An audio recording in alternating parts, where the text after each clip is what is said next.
Bismillahirrahmanirrahim. Assalamualaikum warahmatullahi wabarakatuh. Waalaikumsalam warahmatullahi wabarakatuh. Insya Allah tema pembahasan kita yang akan kita diskusikan pada hari ini adalah terkait dengan bisnis online syariah, ya, atau jual beli online syariah. Saya langsung saja persilahkan kepada materi yang akan presentasi. Untuk itu silahkan ditampilkan slide-nya.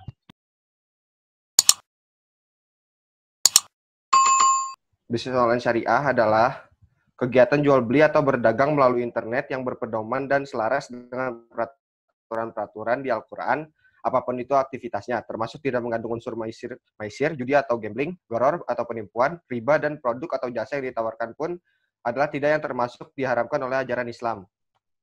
Selanjutnya akan dijelaskan oleh Saudara Tasya. Biasanya itu dikaitkan dengan halal atau tidaknya suatu bisnis yang dijalankan. Nah, ini untuk bisnis online syariah. Nah, sedangkan untuk bisnis yang konvensional, itu hanya berfokus untuk mendapatkan keuntungan sebanyak-banyaknya. Jadi, keuntungan yang didapat tuh belum tentu seimbang gitu, nggak kayak yang di bisnis online syariah. Nah, ini peraturan atau PP nomor 80 tahun 2019 tentang perdagangan melalui sistem elektronik atau disingkat dengan PMSE. Lanjut. Nah, regulasi ini di pasal 2 itu membahas tentang ada pihak, persyaratan, penyelenggara, kewajiban, bukti, iklan, penawaran secara elektronik, penerima secara elektronik, dan konfirmasi secara elektronik. Ini dari kelompok kami, mungkin dari teman-teman ada yang ingin bertanya. Nama saya Nur Aziza, saya izin bertanya, seperti apa sih tantangan dan juga peluang bagi bisnis online syariah di masa sekarang? Udah seperti itu aja pertanyaan dari saya. Terima kasih. Oke, saya akan menjawab pertanyaan dari Nur Aziza mengenai peluang dan tantangan bisnis online syariah. Nah, berbicara tentang peluang, bisnis online syariah di Indonesia ini kan memiliki peluang yang besar untuk meraup keuntungan. Nah, hal ini tuh bisa dilihat dari karakteristik demografi sosial di Indonesia yang mana mayoritas penduduk Indonesia itu memeluk agama Islam. Nah, peluang lainnya tuh bisnis syariah nggak cuma bisa dinikmati oleh mereka yang beragama Islam saja, terus semua kalangan dari agama manapun juga bisa menikmatinya. Artinya pangsa pasarnya juga bertambah luas, kan. Nah, kemudian peluang lainnya tuh adanya peningkatan jumlah pengguna internet ya yang terus meningkat. Nah, sehingga membuka kesempatan yang lebih besar lagi nih kepada para pebisnis, apalagi terutama di pebisnis online syariah. Tuh, terus tantangannya sebenarnya semua bisnis dalam prosesnya tuh pasti menghadapi yang namanya tantangan ya kan. Nah, tantangan untuk bisnis online syariah ini sebenarnya banyak. Nah, ini saya akan menyebutkan beberapa aja. Yang tantangan yang pertama tuh Muslim yang berbisnis itu harus membuka diri dan membangun kepekaan terhadap larangan-larangan syariat seputar aktivitas usahanya. Terus juga karena pasar yang semakin terbuka sehingga semakin banyak kompetitor yang masuk, bisa dari kompetitor yang konvensional atau bisa juga yang sama-sama syariah gitu kan. Terus juga pebisnisnya juga harus terus berinovasi untuk terus berkembang dan maju. Terus juga tetap mengedepankan nilai-nilai syariah sehingga konsumen tuh bisa beralih dari online syariah gitu. Itu aja sih dari saya. Oke, ada tambahan dari Rabdi?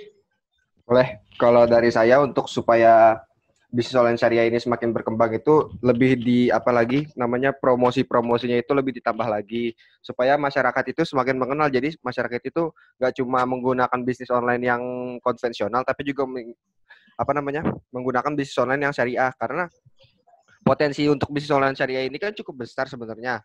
Jadi sangat bisa sekali untuk mengalahkan bisnis online yang konvensional. Menurut saya segitu saja cukup. Ya, baik ya. Saya ucapkan terima kasih kepada pemakalah ya yang sudah mempresentasikan dan juga menjawab pertanyaan, dan juga kepada teman-teman yang sudah berpartisipasi ya.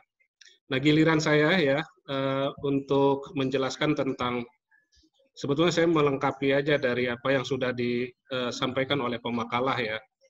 Jadi benar tadi ya bahwa fenomena saat ini jual beli online itu sudah tumbuh dan berkembang di tengah masyarakat ya. Bahkan untuk fenomena bisnis online syariah itu sekarang sudah diluncurkan yang namanya marketplace syariah ya. Coba Anda download itu di Play Store ya, kalau Anda pakai Android itu ada salah satu daripada bisnis online syariah itu namanya adalah topur.com ya. Itu adalah salah satu dari bisnis online syariah. Yang mana topur.com itu menjadi media bagi para UKM ya yang ingin memasarkan produknya. Ya, tentu di screening secara syariah dulu, produknya itu harus memiliki sertifikat halal. Terus yang kedua, barang itu milik sendiri, bukan milik orang lain. Ya. Kemudian juga cara pemasaran yang dilakukan oleh topur.com itu tidak seperti yang dilakukan oleh marketplace konvensional yang lain, ya, di mana mereka biasanya melakukan promosi dengan cara bakar uang, yaitu misalkan dengan cara memberikan voucher ya yang besar-besaran, kemudian juga cashback ya yang gila-gilaan gitu, agar beralih kepada marketplace tersebut dengan cara yang tidak terpuji, itu tentu tidak sesuai dengan prinsip syariah. Nah, kenyataannya memang untuk persaingan dalam marketplace itu ya mereka dengan berbagai macam cara ya. Nah, itu yang kemudian dikritisi oleh pelaku marketplace syariah atau biasa sering disebutnya dengan startup ya. Jual beli online itu sebetulnya sama aja dengan offline, hanya saja bedanya nggak bertemu secara langsung ya antara kedua belah pihak. Ya, tetapi media yang digunakan oleh para pelaku bisnis online itu dengan cara menentukan ciri-ciri ya, misalkan jenis barangnya, kemudian harganya, kemudian kapan waktu penyerahan barang, bahkan juga penggunaan alat pembayaran ya. Apakah dengan menggunakan pembayaran sistem COD ya, bayar di tempat, atau juga bisa dibayar dengan menggunakan transfer. Apakah itu dengan virtual account gitu ya, atau rekening bersama, atau juga pembayarannya bisa dilakukan transfer langsung ke rekening si penjual atau marketplace ya. Nah itu. Nah kemudian apa sih jadi definisi daripada bisnis online itu? Ya bisa diartikan jual beli online itu adalah sebagai jual beli barang atau jasa melalui media elektronik. Nah khususnya adalah internet ya, atau juga dengan menggunakan teknologi canggih seperti smartphone gitu. Nah, pelaku usaha atau startup itu ya dalam menjajakan produk yang dijualnya itu hanya dengan cara mempromosikan melalui foto atau gambar ataupun juga deskripsi terkait dengan produk yang dipasarkan atau yang dijual itu. Kemudian ada juga nih menggunakan medsos ya, tadi kayak emak-emak itu biasanya dia jualan online itu hanya mengandalkan Facebook, Twitter, IG, WhatsApp ya. Nah sebetulnya itu lebih efektif ketimbang dengan tadi yang marketplace sama OLX itu, karena tidak ada sharing profit ya dengan startup gitu. Dan bahkan itu bisa menyentuh secara personal. Harusnya tadi dijelasin ya kelebihan kekurangannya, karena setiap kegiatan bisnis itu kan ada kelebihan kekurangan. Nah, ini salah satunya keuntungan yang didapat oleh konsumen dari bisnis online itu. Pertama, pembeli tidak perlu mendatangi toko ya. Kedua, menghemat waktu dan biaya transportasi.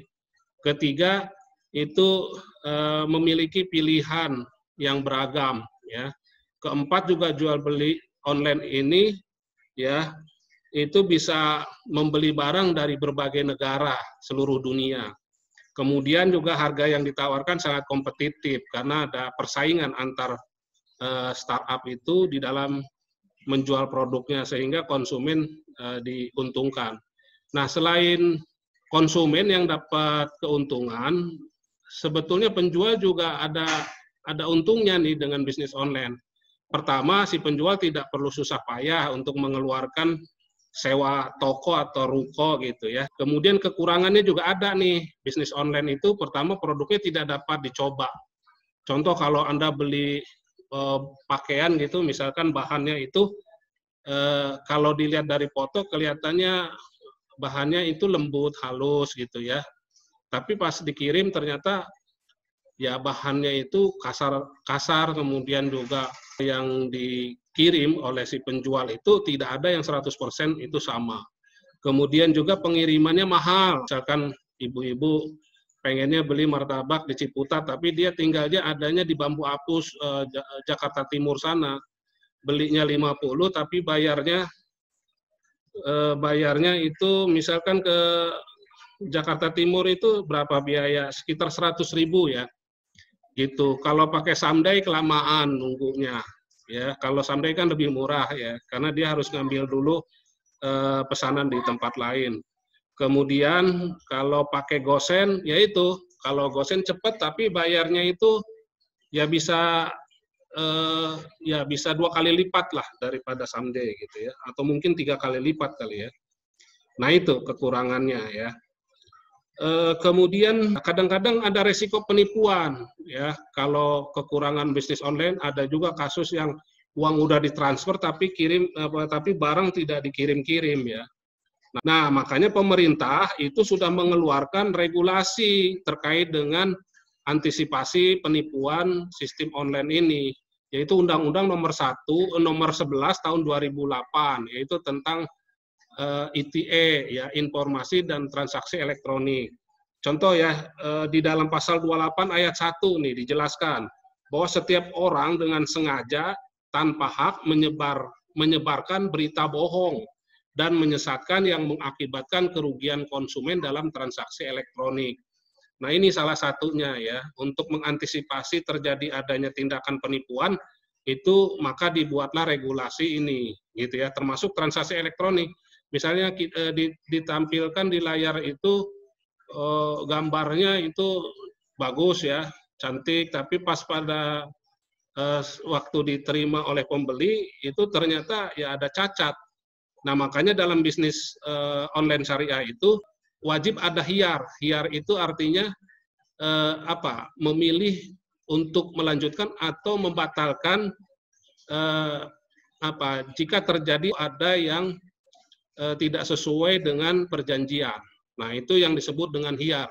Ada hiyar aib, hiyar syarat, ada hiyar ru'yah, hiyar ta'yin, ya. Kalau tidak ada seperti itu, ya yang dirugikan konsumen umumnya, ya. Karena kan dia bayar lebih dulu, baru barang dikirim kemudian. Nah, untuk itu, ya, keberadaan bisnis online syariah di Indonesia itu sangat dibutuhkan, seiring dengan banyaknya masyarakat yang sadar akan pentingnya bisnis yang bersih, jujur, dan sesuai dengan hukum Islam. Apalagi ya, kebutuhan gaya hidup halal saat ini, itu bukan hanya saja mereka membutuhkan yang namanya makanan halal, ya, tapi juga termasuk ya salah satunya ini, dalam melakukan transaksi online itu dia ingin yang syariah.